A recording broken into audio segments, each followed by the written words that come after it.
I found out how many R's were involved in this, and I didn't think it would go down that well on camera. But yes, so it's Honda's CBR1000rrr Fireblade. We're back in the game. It's like a game of countdown, this, isn't it? Can I have a consonant, please, Carol? This official CBR1000rrr. How many different words can you make out of all of that?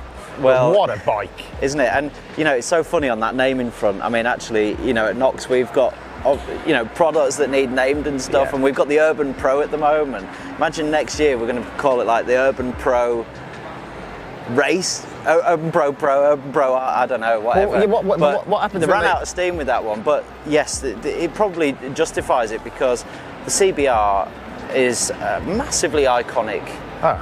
Sports bike. It's the one that changed the market back in the 90s. They're the pioneers of super bikes, right? Yes. Sport bikes. You know, that you go back, like you say, you go back to the 90s. The Fireblade was the bike, right? Was the bike. And I think it's fair to say, in the following years, certainly kind of in the last maybe 5, maybe 10, they've just been a little bit superseded, haven't they? As soon as BMW launched their S1000rrr in 2010. So we are going back 9-10 years. They just moved the game forward, didn't they? Yeah. And again, what's quite interesting is what they've done in terms of how they've launched this bike, getting Marc Marquez involved. And you quite rightly were talking about how the performance on track with MotoGP hasn't necessarily translated in terms of what you can go out into your showroom and purchase and ride on the road. Well, I think there's been a bit of a disparity or a bit of a disconnect, and I'm sure some of the guys at Honda and the dealerships would have been frustrated at that, because on the one hand you've got this massive marketing machine of the MotoGP and the fact that they're winning everything, and Marquez is like, you know, dominating. It's just totally dominating, and then what you can actually purchase on the road, which is the Fireblade, is sort of like behind the pack. Actually, it's probably fallen out of into obscurity, really. You know, it can't win any of the tests because it's not powerful enough.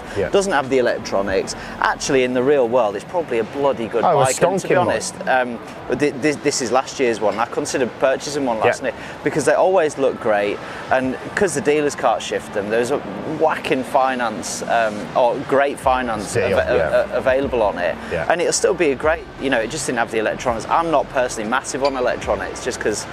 Anyway, that's where I sort of come from. But this new one, you know, talk about, it is bringing all of that prowess from MotoGP back into a bike that is going to be an absolute stonker and probably a class leader, to be fair. The reality is, these super bikes for all the manufacturers, Yamaha, Ducati, BMW, Kawasaki, and Honda, are Halo products, aren't they?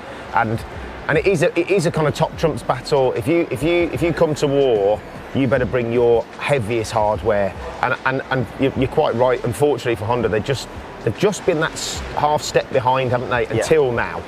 To be honest, the spec sheet on this thing is. It's massive. Yeah. I mean, what we're talking, 216 horsepower. Well, the figures have been banded around, anything between 214, 217 horsepower. I mean, we've obviously done quite a few videos on the super hyper nakeds. These are even more powerful. I mean, it's insane.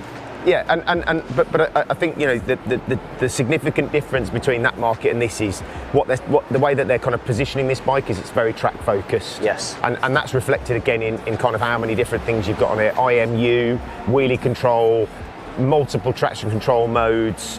And the amount of engineering and changes that have gone into the engine. So a lot of the inspiration around this is from the RC213V, which is effectively the GP bike, and it also gets raced at the Isle of Man TT. You're talking titanium everything, aluminium everything. The list just goes on and on and on with this bike. You know, electronics with the SP bike, which is the one we're looking at. Electronic suspension. It's got improved. Ride-by-wire, new TFT. I mean, it's a brute. I mean, although the exhaust looks like the standard Honda can, it was developed in conjunction with that Krapovic. And I mean, we haven't even talked about the styling. I mean, the styling on this bike, in my opinion, because obviously styling is subjective. Yeah, very much. This is really gorgeous. I mean, and they do it in a black version as well, which we'll put into the frame right now. But the all black, I'm an all black fan. My bike is all black. Yeah. But that is jaw-droppingly gorgeous in my opinion. I love what they've done with the wings. So again, GP inspired. a separate flappy wing. You know, you've got something built into the. It probably does fly. I mean, maybe if they made them slightly bigger, you could just take off with this, couldn't you? But I mean, give it too much that happy handle, you probably will. Well, I mean, I dread to think. Again, we haven't talked about, you know, the curb weight, wet, ready, curb weight, effectively 200 kilos. Yeah, super competitive with that. So you're talking about bikes that are doing 1,000 horsepower per ton. Yeah. That is. And they're stuck to the road with like the tiniest bit of rubber. Yeah. And there better be good rubber on it. So there's the Super Corsas Pirelli. Yeah. You know, that's the top of the. Well, look, that's as close to a track tyre for the road as you can get, right? Yeah. So you know they're going to be super sticky. The section on it is absolutely massive. Yeah. But and you've got great brakes as well. So the SP is fitted with Brembo's dilemmas, which we've talked about that brake. Actually, quite a lot of the top bikes that are coming out are fitted with that caliper, and that's been orientated and peppered with holes to make it lighter, to induce more air. Massive amount of power available on that. Absolutely. On that braking system, and yes, again, frankly, you're going to need it. You are. I love the exhaust. Actually, I love the look of the exhaust. And you know, again, we're seeing like exhausts get bigger and bigger and bigger. We've had quite a few conversations about that. But this, they've made a really, really nice job of it, and they've hidden the cat well as well. Yeah. I mean, I'm not a massive fan of that S1000rrr cat. The end can's quite nice, but it's got an absolute coffin of a catalytic converter. They've hidden this quite nicely with the plastics. Well, it's interesting, isn't it? What we're finding is obviously, you know, sort of walking around the show and reviewing various different bikes, is how the different manufacturers come up with different solutions for this Euro 5 legislation. And isn't it interesting how some of them seem to do an amazing job of the packaging and others not so much, but everybody's presented with different problems. You know, I don't think necessarily Euro 5 issues translate based on how much power your engine produces, but like with the Kawasaki, you've got a forced induction engine, it's a whole different problem. Yeah. But proportionally, this does look just right, doesn't it? And that kind of reference back to MotoGP, you can see that in every aspect of the bike. Yes. The winglets, the longer swing arm, the handlebar position, the tech. You know, they have taken a big step forward with this bike, and you definitely get the sense and the feeling that they've left no stone unturned this time. Sure. You know, we know this. That, you know, the BMW just launched a new RR. Yamaha have just come to market with their new R1 and R1M.